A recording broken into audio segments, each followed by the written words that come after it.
आज हम लोग कर्म का फल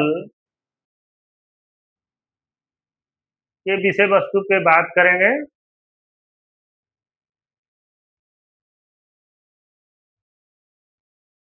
भारतीय दर्शन का एक अटल सिद्धांत है कि प्रत्येक कर्म का फल अवश्य मिलता है। संसार में कोई भी व्यक्ति अपने कर्मों के परिणाम से बच नहीं सकता। शुभ कर्म सुख शांति के कारण बनते हैं, जबकि पाप कर्म अंततः दुख, अशांति और पश्चाताप को जन्म देते हैं।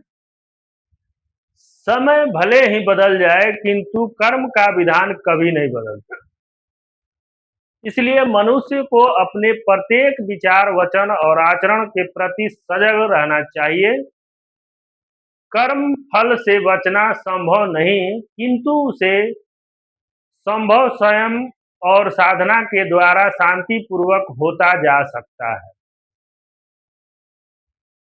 यही आध्यात्मिक परिपक्वता का परिचय है। जैन दर्शन में सम्यक दर्शन, सम्यक ज्ञान और सम्यक चरित्र को आत्म कल्याणी का त्रिवेणी संगम माना गया है। इसके विपरीत मिथ्या दर्शन, अज्ञान और कथनी करनी का अंतर मनुष्य को आध्यात्मिक पतन की ओर ले जाते हैं।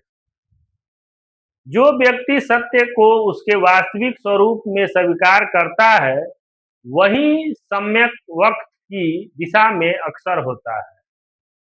भ्रम, अहंकार और स्वार्थ से प्रेरित दृष्टिकोण की अधर्म का कारण बनता है।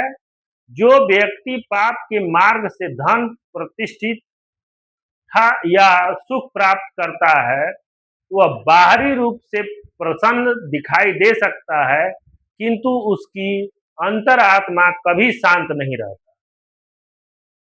वास्तविक सुख बाहरी साधनों में नहीं, बल्कि निर्मल अंतःकरण में निवास करता है। इसलिए जीवन की कठिनाइयों को दंड नहीं, आत्मशुद्धि अवसर मानना चाहिए।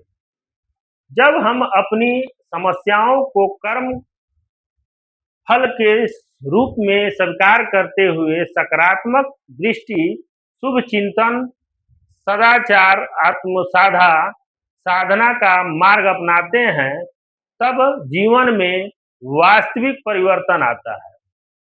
यही सम्य वक्त का सार है। सत्य को स्वीकार करना, शुभ कर्म करना और आत्मा को पवित्र की ओर निरंतर अग्रसर करना रहना, यही मार्ग अस्थायी शांति, आध्यात्मिक उन्नति और मुझको दिशा प्रस्तुत करता है।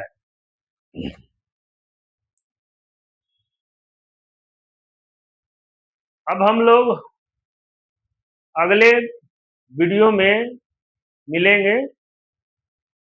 थैंक